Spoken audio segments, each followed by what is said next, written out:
Okay, think about this for a second.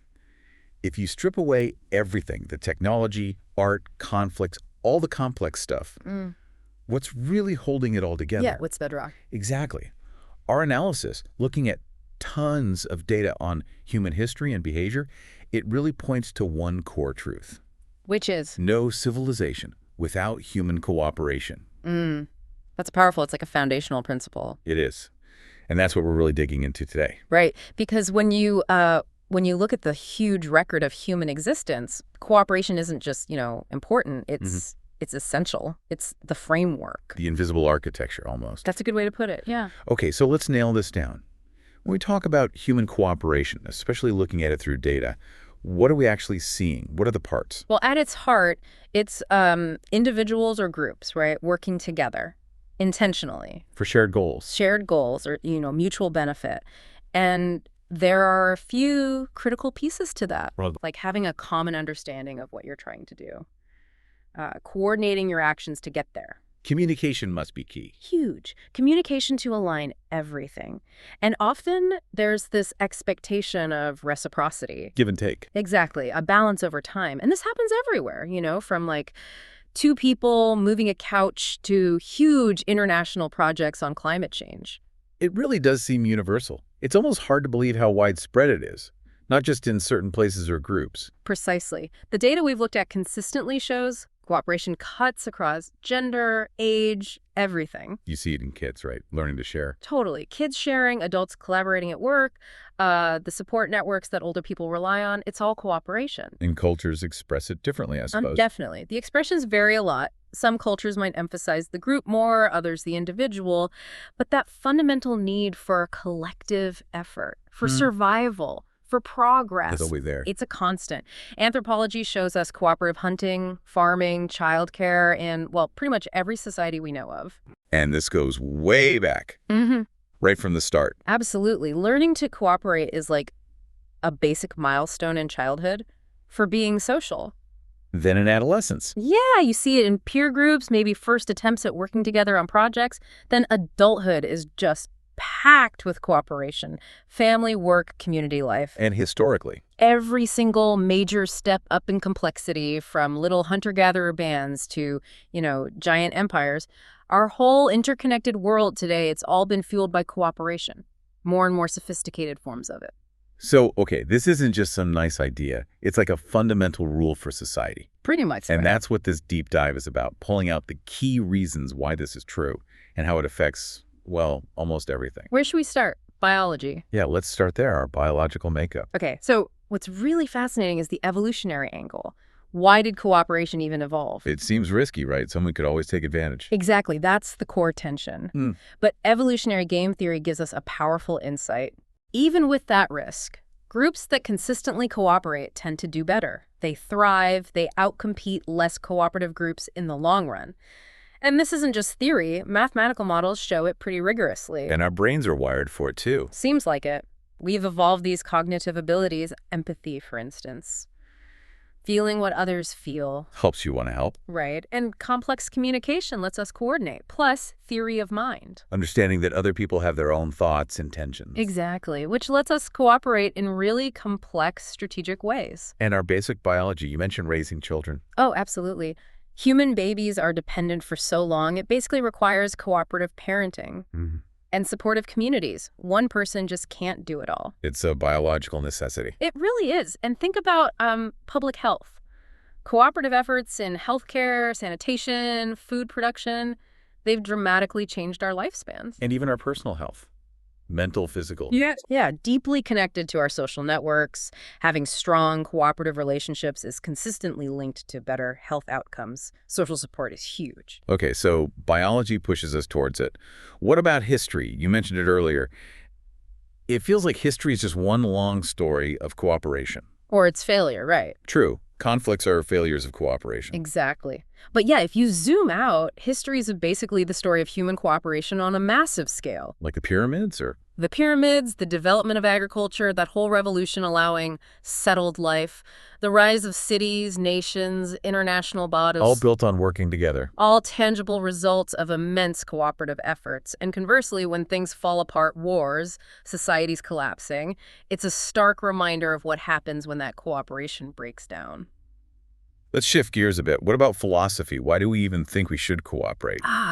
That's a fundamental question philosophers have wrestled with for ages. You get into social contract theories. Hobbes, Locke, Rousseau. Yeah.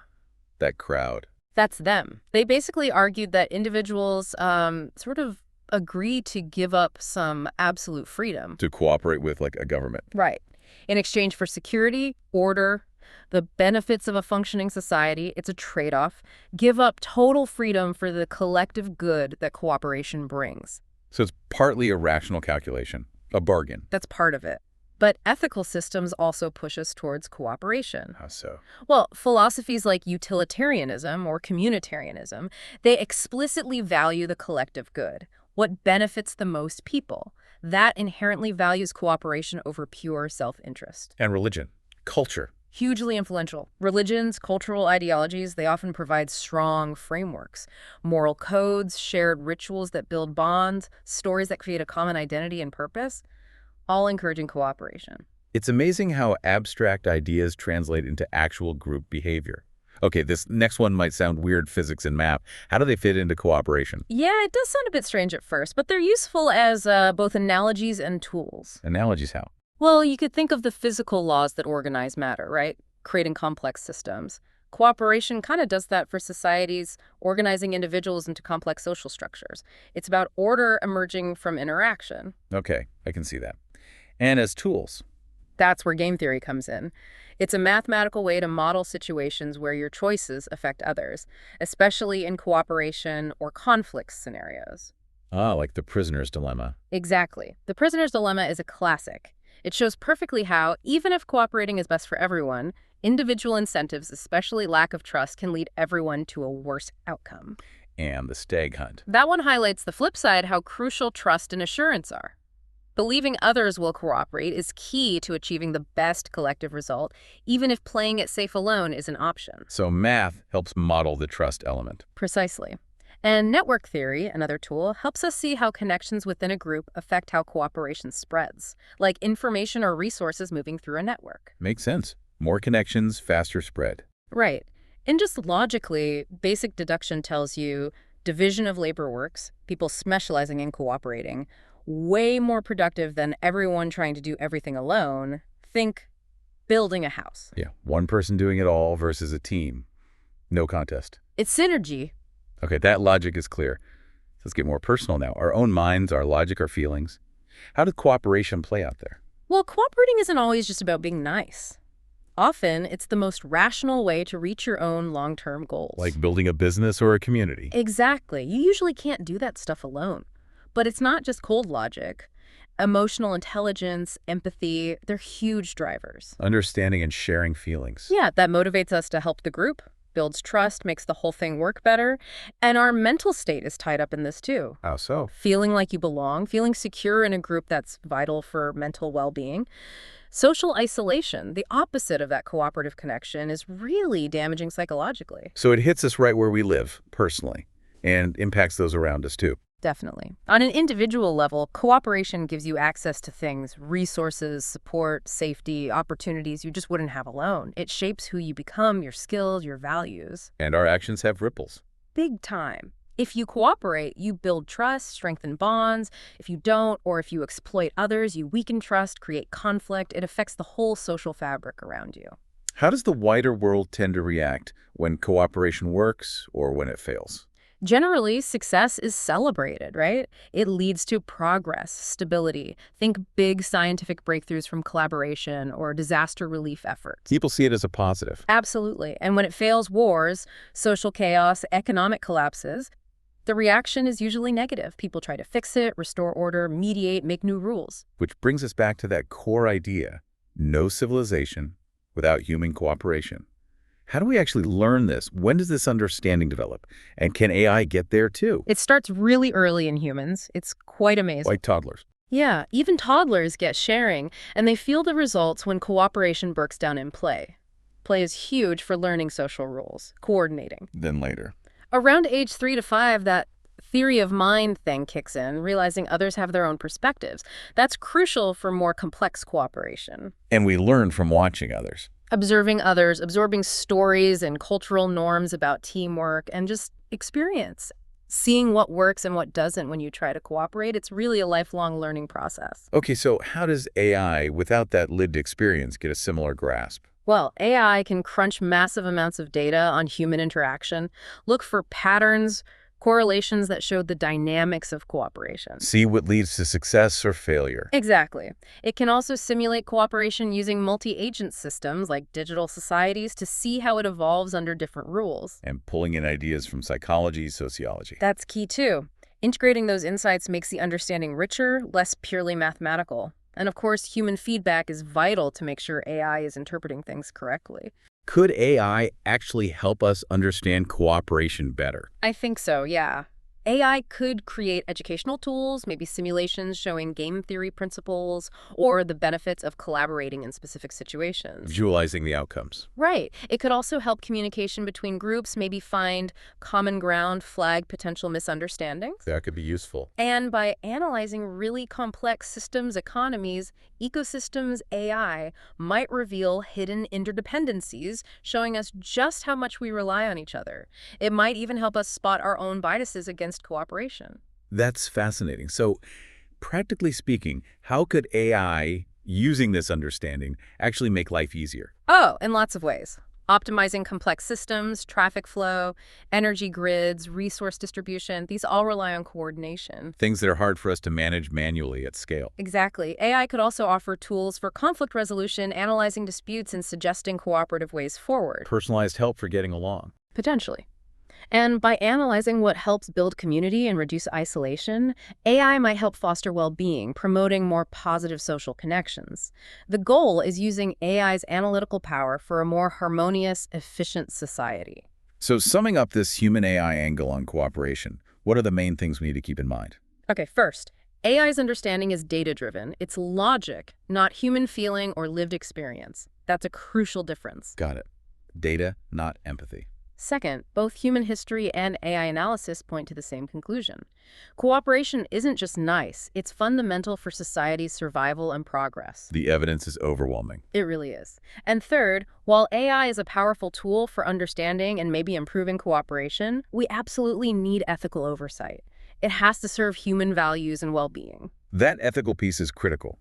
Looking back through history, who has benefited most from all this cooperation? Has it been equal? Initially, probably small, tight-knit groups. Cooperation in hunting, defense, sharing resources gave them a huge survival edge. Made them more resilient. Definitely. Then, over time, societies that built more complex, larger-scale systems of cooperation, stable governments, trade networks, ways to share knowledge, they tended to prosper more. But not everyone benefited equally. No, definitely not. That's a really important point.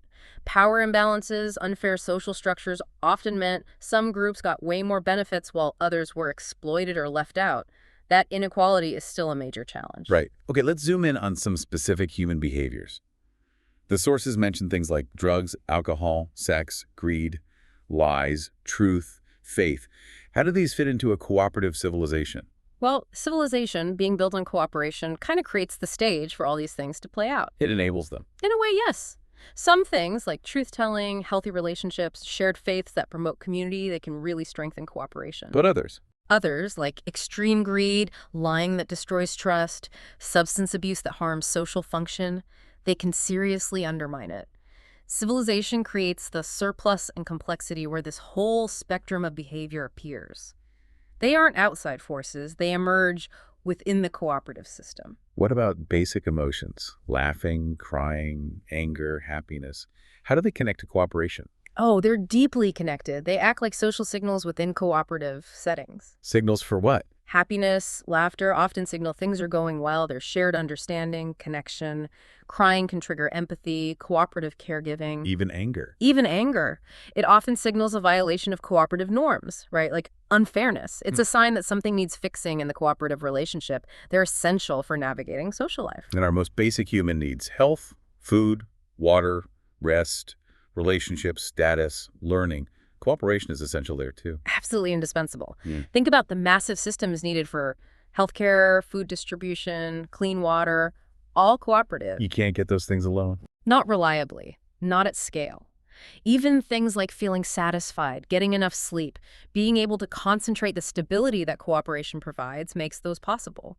Relationships, status, wealth, education, they're all embedded in cooperative structures. Where did cooperation even start? What drove us to it initially? The sources suggest the main drivers were probably really basic needs.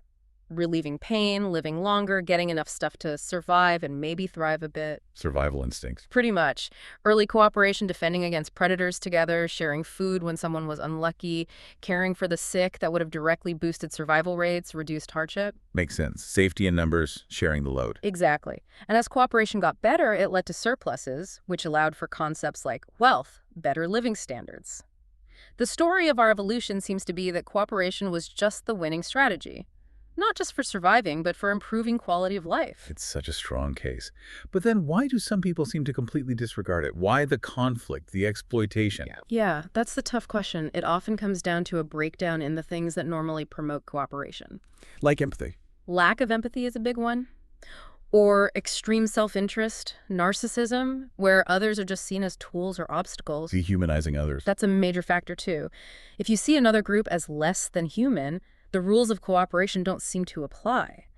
In-group, out-group bias is powerful, strong cooperation within your group, hostility towards outsiders. And some psychological conditions. Yes, certain conditions can impair social emotions, conscience, making it hard to internalize or follow cooperative norms.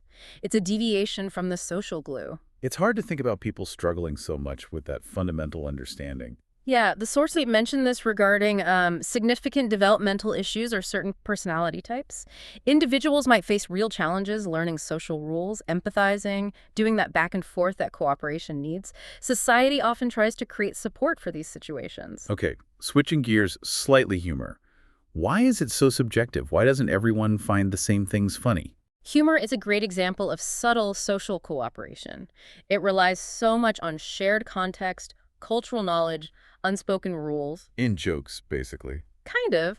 If you don't have the background or share the cultural assumptions, the joke falls flat. Empathy matters too, especially with edgy humor. And just personal taste, mood, experience, it all mixes together. It shows how much even lighthearted stuff depends on shared understanding. And our individual circumstances must shape how we see cooperation, too. Oh, hugely. If you don't have access to education or resources, your understanding might be different. Different cultures emphasize cooperation in different ways. Your own psychology, your past experiences. Power dynamics. Absolutely. Where you sit in the social hierarchy can definitely change your experience and perspective on cooperation. Let's talk ethics. From this cooperation viewpoint, what makes something ethically right or wrong? Generally, right actions are those that foster fair mutual benefit within the cooperative system. Honesty, keeping promises, reciprocity, contributing to the community's well-being. And wrong. Wrong actions are typically those that exploit, deceive, harm others within the system, or actively undermine the foundations like corruption, betraying trust on a large scale. So the ethical challenge is? A huge challenge is designing systems, social, economic, political, that genuinely encourage fair cooperation and ensure the benefits and burdens are shared justly. Protecting the vulnerable from exploitation is key. We talked about AI understanding cooperation. Any other ways AI might play a role here? Well, AI could analyze coping mechanisms in communities, figure out what cooperative approaches work best for resilience. Learning from what works. Exactly. And we talked about the physical results of cooperation, infrastructure, resources. AI could be vital in managing those complex systems. What about the idea of believing in cooperation? You could see accepting cooperation's necessity as like accepting an evidence-based truth. AI analysis keeps reinforcing that truth. And interestingly, the freedoms we value in society often arise from the stability that good cooperation provides. Why don't we explicitly teach cooperation more then? That's a good question. Maybe because so much is learned implicitly. Or maybe because individual achievement is often prioritized. Or cooperation is so pervasive it's almost invisible. We take it for granted. Perhaps. AI might actually help develop better ways to explicitly teach cooperation skills and principles, create better frameworks. This leads to some really deep questions, like AI's view on death and cooperation. Right. From a purely logical AI perspective, understanding cooperation is crucial for the living. It's a survival strategy for ongoing biological and social life. But for someone deceased? From that material viewpoint, consciousness ends. The need to understand or participate in cooperation ends with it. Their past actions obviously have consequences, but the deceased individual is no longer part of that equation. AI frames it pragmatically. So what is the human reality then? Is cooperation what defines our experience? Our reality is fundamentally social interdependence. Other animals cooperate, sure, but the scale and complexity of human cooperation is something else entirely. It's what makes civilization possible. Exactly. Our whole experience of civilized life is woven from cooperation. Understanding that necessity is, arguably, a key part of human consciousness. And AI analysis just keeps confirming that reality when it looks at us. Okay, so we've gone deep into why cooperation matters. Given all this, what can we actually do to make it stronger, better? The sources suggest several things. Explicit education is one, teaching cooperation skills, empathy, conflict resolution, starting young. Make it part of schooling. Could be. Also, designing our systems economic, political, with incentives that reward fair cooperation and discourage cheating or exploitation. Make it pay to cooperate fairly. Right. Promoting contact and understanding between different groups is also key, breaking down those us versus them barriers. More intergroup dialogue. Things like that. On a larger scale, stronger global governance to tackle shared problems like climate change. And AI's role in improving things. AI could help mediate disputes, find common ground, model the long-term results of cooperative versus uncooperative choices. Decision support. Potentially.